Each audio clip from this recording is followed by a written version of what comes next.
നിങ്ങളുടെ favourite shows ഇനി ഒരിക്കലും മിസ്സാവില്ല. ഇപ്പോൾ C5-ലൂടെ കാണും നിങ്ങളുടെ ഫേവറേറ്റ് ഷോ തികച്ചും സൗജന്യമായി.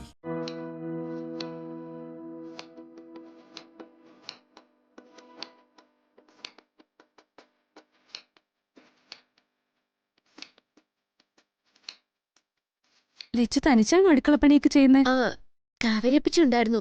എന്തോ ആവശ്യത്തിന് പുറത്തേക്ക് പോയതാ. ഇങ്ങതാ, ഞാൻ കൂടെ സഹായിക്കാം. അതൊന്നും വേണ്ട, എനിക്കിതൊക്കെ ചെയ്യാവുന്നതേ ഉള്ളൂ. ചേച്ചി പോയിക്കോ. അതെങ്ങനെ ശരിയാവും? ലച്ചു മാത്രം ജോലി ചെയ്യാ, ഞാൻ റൂമിൽ പോയി ഇരിക്കാം. അത് ശരിയായ കാര്യമല്ല. ഞാനും കൂടി കഴിയുന്ന പോലെ സഹായിച്ചു തരാം. മാറ. അടുക്കളപ്പണിയൊന്നും ചേച്ചിക്ക് അറിയാത്ത കാര്യങ്ങളാ. കത്തി കൊണ്ടിതേ കൈ മുറിയും. ചേച്ചി ഒന്നും ചെയ്യണ്ട, ഇതൊക്കെ എന്റെ ജോലിയല്ലേ.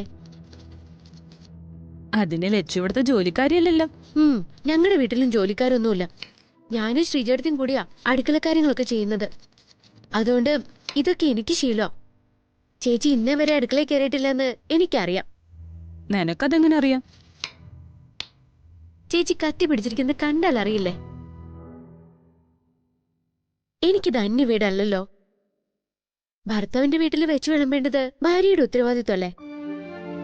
അത് ഞാൻ ചെയ്തോളാം. ഞാനും ഒരു ഭാര്യയാ ലച്ചു, അത് മറക്കണ്ട. അത് ചേച്ചി ഭർത്താവിന്റെ കൂടെ താമസിക്കുമ്പോ ചെയ്താ പോരെ. ചേച്ചി ഒരു ജോലിയും ചെയ്യണ്ട. ചേച്ചി ഞാനതിന് സമ്മതിക്കുകയില്ല.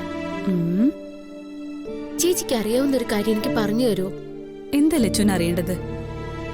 സഞ്ജുവേട്ടന്റെ ഇഷ്ടാനിഷ്ടങ്ങളൊന്നും എനിക്കറിയില്ല. ഞാനത് അറിഞ്ഞിരിക്കേണ്ടതല്ലേ. അതൊക്കെ സഞ്ജുവേട്ടനോട് ചോദിച്ചറിയാനും കഴിഞ്ഞിട്ടില്ല. ഭർത്താവിന് ഇഷ്ടപ്പെട്ട ഭക്ഷണം വെച്ചുണ്ടാക്കി കൊടുക്കുമ്പോഴല്ലേ അദ്ദേഹത്തിനൊരു മതിപ്പുണ്ടാവുള്ളൂ. ഭർത്താവിന്റെ മനസ്സിൽ കയറാൻ അതൊരു നല്ല വഴിയാണെന്ന് മുത്തശ്ശി പറഞ്ഞു തന്നിട്ടുണ്ട്. ഞാൻ ഉണ്ടാക്കുന്നതൊക്കെ സഞ്ജുവേട്ടന് ഇഷ്ടാവോന്ന് എനിക്കറിയില്ല. അറിയാമെങ്കിൽ ചേച്ചി ഒന്ന് പറഞ്ഞതാ.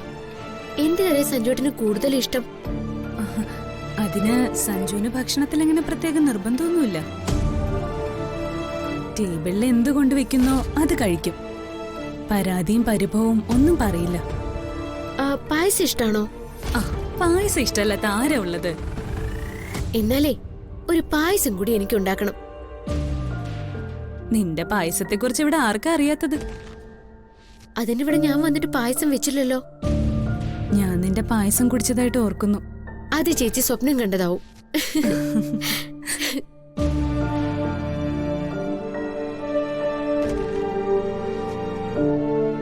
ആഹാ, രണ്ടുപേരും പാചകത്തിലാണല്ലോ. കൊള്ളാം. ഞാൻ ലച്ചുവിനെ സഹായിക്കാൻ വന്നതാ അമ്മ. പക്ഷെ ലച്ചു എന്നെ അടുപ്പിക്കുന്നില്ല. മോൾക്കിതൊന്നും പരിചയമുള്ള കാര്യമല്ലല്ലോ. അത് എന്നെ ഞാനും പറഞ്ഞത്. പക്ഷെ എനിക്കങ്ങനെ പിന്നോട്ട് പോകാൻ പറ്റില്ലല്ലോ. പിന്നെ കാഞ്ചന മോളെ അന്വേഷിക്കുന്നുണ്ട്.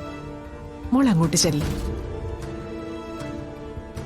ചെന്ന് കാര്യം എന്താന്ന് ചോദിക്കേ. മോള് കിച്ചണിലുള്ള കാര്യം അവൾക്ക് അറിയില്ല.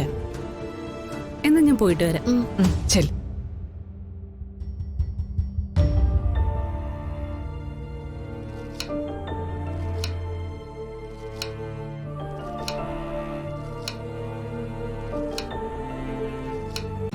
ഡൗൺലോഡ് ചെയ്യൂ C5 ആപ്പ്. കാണൂ എല്ലാ എപ്പിസോഡുകളും സൗജന്യമായി.